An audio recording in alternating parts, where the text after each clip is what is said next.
अस्सलाम वालेकुम। मैं प्रोफेटोपैथिक हकीम मुज़फ़्फ़र हुसैन अजमल आपसे मुखातिब हूँ। अभी टीबी के उन्मूलन के लिए, जड़ से ख़त्म करने के लिए मेहनत किया जा रहा है। कुछ दिन पहले हमारे माननीय प्रधानमंत्री जी ने एक संकल्प दिलाया था कि 2025 तक ट्यूबरकुलोसिस को जड़ से उखाड़ फेंकना है। हालांकि ये बहुत बड़ी बात नहीं है, लेकिन जिस लाइन से इसको जड़ से उखाड़ फेंकने की मेहनत की जा रही है, उस लाइन पर बहुत सारा सवाल या निशान है। सबसे बड़ी बात ये कि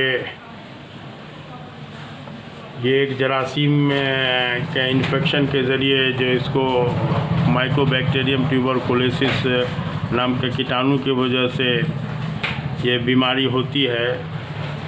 तो अब जो है इस बीमारी में फल जो है बहुत सारा मल्टीविटामिन की शक्ल में फल की ज़रूरत है, जैसे खीरा, सेब, गाजर, संतरा, दूध की जगह पर दही। लेकिन बदकिस्मती से हमारे मालिज लोग भी इसको बहुत नुकसानदेह समझते हैं, तो इसलिए इन सब चीज़ों से मरीज़ को महरूम रखते हैं। इसमें मल्टीविटामिन की इसलिए भी ज़्यादा ज़रूरत पड़ती है कि इसकी जितनी दवा है सब देर सवेर जो है हाई एंटीबायोटिक टाइप की दवा होती है, जो देर सवेर लीवर और किडनी को डैमेज करती है। हमारे अपने एक रिश्तेदार, रिश्ते में भाई, रिश्ते में एक भतीजी थी जिसका इंतकाल जो है वो ट्यूबरकुलोसिस हुआ। ट्यूबरकुलोसिस का इतना हाई पैमाने पर इलाज चला कि यहाँ से लोग हवाई जहाज़ से एम्स दिल्ली ले गए, वहाँ से इलाज फिर हार के नाउमीद हो के फिर पटना का इलाज चला, इसके बाद फिर कलकत्ता का इलाज चलता रहा और इतना प्रॉम्प्ट इलाज चला कि उस इलाज के चक्कर में वो ट्यूबरकुलोसिस से नहीं मरी बल्कि किडनी फेल्योर से मर गई। तो मसला ये है कि इस लाइन में जो दवा है, कुछ दिन पहले आया था साउथ का एक हॉस्पिटल का न्यूज़ के बीच में, तो मल्टी ड्रग रेजिस्टेंस सुनने की बात आई थी कि बहुत सारा जो है एंटीबायोटिक है जिस पर ट्यूबरकुलोसिस के बैक्टीरिया पर उसका असर नहीं होता है। लेकिन कुछ दिन पहले एक न्यूज़ आया कि टोटल ड्रग रेजिस्टेंस वाला मामला, जितना भी एंटीबायोटिक मौजूद है उसमें से कोई भी ऐसा नहीं है जो ट्यूबरकुलोसिस के बैक्टीरिया को मारता हो। तो बहरहाल ये मामला बहुत गंभीर है और ठीक है, लोग संकल्प ले रहे हैं, लेकिन इस तरह से संकल्प लेने से और इस लाइन से टीबी किसी भी हालत में ख़त्म नहीं होगी। टीबी को ख़त्म करने के लिए तिब्बे नबी के लाइन से आना होगा, जिसमें एक जड़ी बूटी कुस्तुल बहरी का नाम आता है, जिसका बॉटनिकल नेम ससोरिया लप्पा है।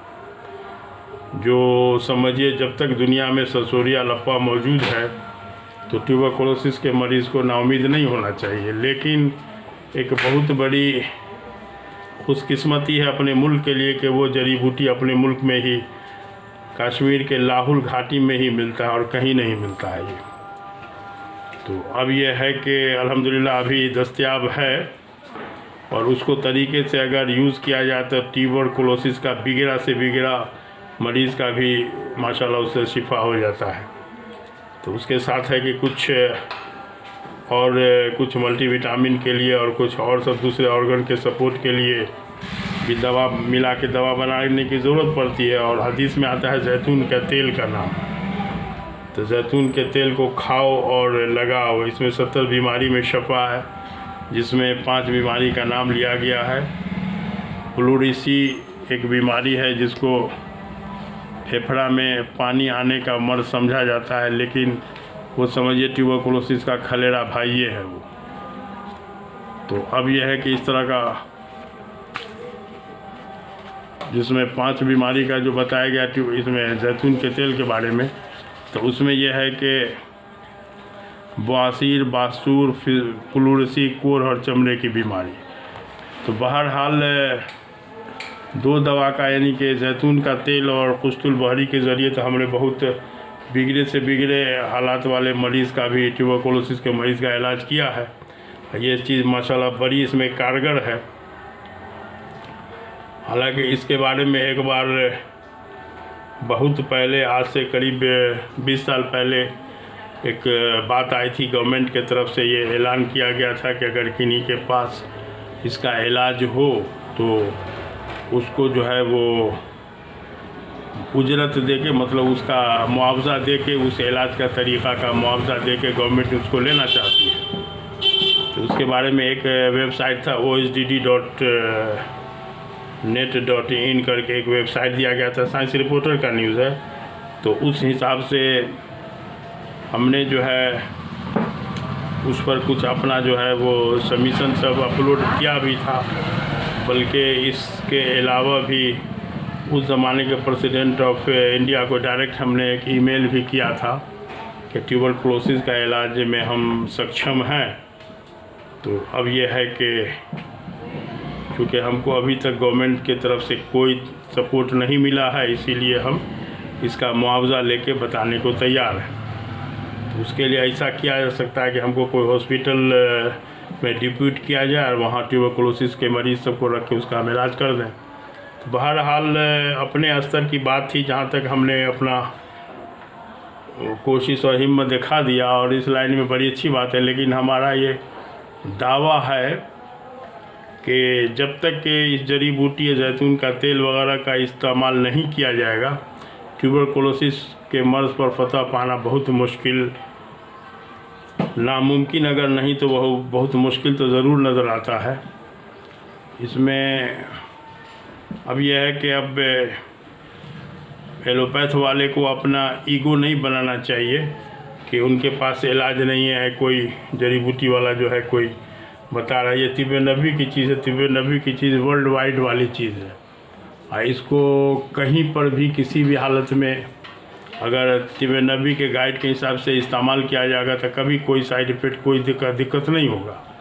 और बिगड़ा से बिगड़ा मामला में भी ये फ़ायदा कर सकता है। इसी तरह से तिब्बे नबी में एक और विर्स का चर्चा आता है, लेकिन विर्स के बारे में है कि वो शायद मिलना ही बहुत मुश्किल है, इसलिए कि मक्का मुकर्रमा में जब भी हमने तलाश किया तो विर्स की जगह पर कुमैला ही मिला। तो बहरहाल बहुत सारी चीज़ है जो निगलिजेंसी की वजह से हम लोग से छिना गई है। लेकिन अल्लाह का शुक्र है कि अभी जो है वो कुश्तुल बहरी जो है वो लाहौल घाटी में वो मिलती है, महंगा सस्ता जो मिले लेकिन वहाँ है।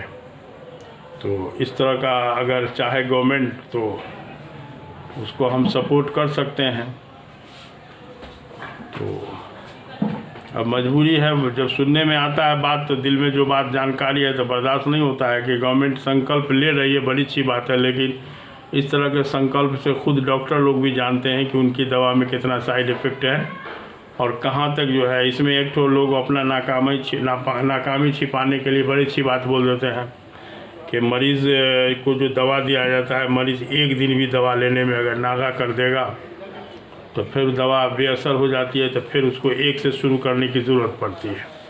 तो इस तरह का अक्सर हम मरीज़ होता है, किसी न किसी वजह से तो नागा होना ही है। तो इसीलिए इसी पर इल्ज़ाम थोप के एलोपैथ के डॉक्टर लोग अपने को बड़ी जिम्मा समझ लेते हैं। तो बहरहाल इलाज मकसद है और जड़ से उसको ख़त्म करना मकसद है, इसीलिए थोड़ा सा इस लाइन पर आना होगा, अपना ईगो से हट के अगल बगल देखना होगा। और हमारे यूनानी वाले इस लाइन में अच्छा कर सकते थे, लेकिन हमारे यूनानी वाले को ख़ुद अपने आप पर कॉन्फिडेंस नहीं है। हम यकीन के साथ कह सकते हैं कि कोई भी यूनानी वाला हकीम साहब या डॉक्टर साहब के घर में अगर किसी को, अगर उनके अपने किसी रिश्तेदार को, बाल बच्चा को अगर ट्यूबरकुलोसिस हो तो किसी भी हालत में अपने दवा के भरोसे नहीं रहेंगे, वो उसका इलाज के लिए एलोपैथ में भेजेंगे। तो जाहिर सी बात है कि कहीं ना कहीं खामी है और अपनी खामी खुद को ज़रूर जल्दी मालूम हो जाती है। तो बहरहाल इस तरह का मसला है बहुत सारा, इसमें कोई ईगो नहीं बनाया जाए। मरीज़ को फ़ायदा पहुंचाने के नीयत से हम कहीं भी इधर उधर जो कुछ भी मिले फ़ायदा की चीज़ तो उसको हम लें, यूज़ करें। तो हमको जहाँ तक समझ में आया है हमने बता दिया है। तो ठीक है, इसमें एक वाक़या एक मरीज़ का याद आता है कि कलकत्ता में एक समस्तीपुर ज़िला का एक मरीज़ था ट्यूबरकुलोसिस का, जो चमड़ा के गोदाम में काम करता था। और उसका कहना था कि कलकत्ता का कोई ऐसा डॉक्टर जो टीबी का माहिर हो उसके पास वो इलाज के लिए न गया, ऐसा कोई डॉक्टर नहीं था। तो बहरहाल हमारे शाहरुख मरहूम भी वहाँ एलोपैथ प्रैक्टिशनर थे, तो उनके ज़रिए वो मरीज़ हमको मिला हारने के बाद। तो माशाल्लाह उसका जो है 1 महीना में हालत सब नॉर्मल हो गया। तो हमने उसको कहा था कि 2 महीना दवा चलेगी, उसके बाद जो है दवा का डोज घटा देंगे। तो अब हुआ ये कि दवा 1 महीना के बाद उसको यकीन नहीं था, तो बेचारा पूरा टेस्ट उस्ट करवा के आ गया हमारे पास। तो हमने उसको कहा भी कि अभी तो हमने टेस्ट करने के लिए नहीं कहा था, तो आपको टेस्ट नहीं कराना चाहिए था। तो ना देखिए ना, तो टेस्ट सब नॉर्मल था। तो हमने कहा कि ज़्यादा खुशी नहीं मनाना है, तो अभी दवा चलेगी। तो बेचारा अंदर से बहुत खुश था। उसने कहा कि हकीम साहब हमको 2 साल दवा खिलाइए ना, हमको कोई तकलीफ़ की बात नहीं है। तो हमने उससे पूछा कि आप ये फिर टेस्ट क्या करवाए, हम तो मना किए थे अभी। तो कहा देखिए हम बहुत हारे हुए हैं, हम कोई भी दरवाज़ा ऐसा नहीं होगा बंगाल का जो है लोग टीबी का डॉक्टर के यहाँ हम नहीं गए। तो हम सोच रहे थे कि बड़े बड़े डॉक्टर जब फेल कर गए थे आपके हमारे बारे में कि मौलवी साहब से क्या होगा। तो अगर ये रिपोर्ट हमारा पॉजिटिव नहीं होता, इलाज मतलब रूबा सेहत हम नहीं होते, तो फिर आपके यहाँ दोबारा हम नहीं आते। तो बहरहाल तो उसी के कहने पर जब उसका इलाज इतना आसानी से होता हुआ देखे, तो हमारे सारू मरहूम डॉक्टर साहब जो है वो बोले थे कि देखिए कुछ हकीम साहब की हिकमत जो है वो उनके साथ कब्र में चली गई, इसलिए आप कुछ लिख के जाइएगा। तो उसी के बाद हमको किताब लिखने की जहन में बात आई। तो उसके पहले अखबार के लिए छोटा छोटा आर्टिकल सब लिखते थे, तो उसी को अब किताब की शक्ल में हमने दिया। तो अब है कि किताब हमारी है, अब इसमें पूरा डिटेल है, लेकिन अब किताब सबके पास नहीं पहुंच पा रही है। तो अब है कि हमारे नाती का कहना है कि उसी कहने पर हमने वीडियो बनाना शुरू किया था कि वीडियो डालने के बाद होता है कि पूरी दुनिया में जहाँ कहीं भी उसके सब्सक्राइबर होंगे तो उसी वक्त देख लेंगे।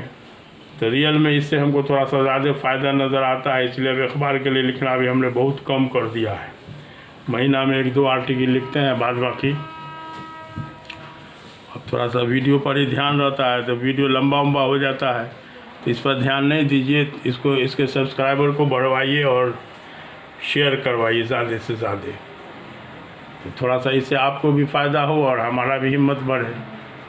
तो ठीक है, तब खुदा हाफ़िज़।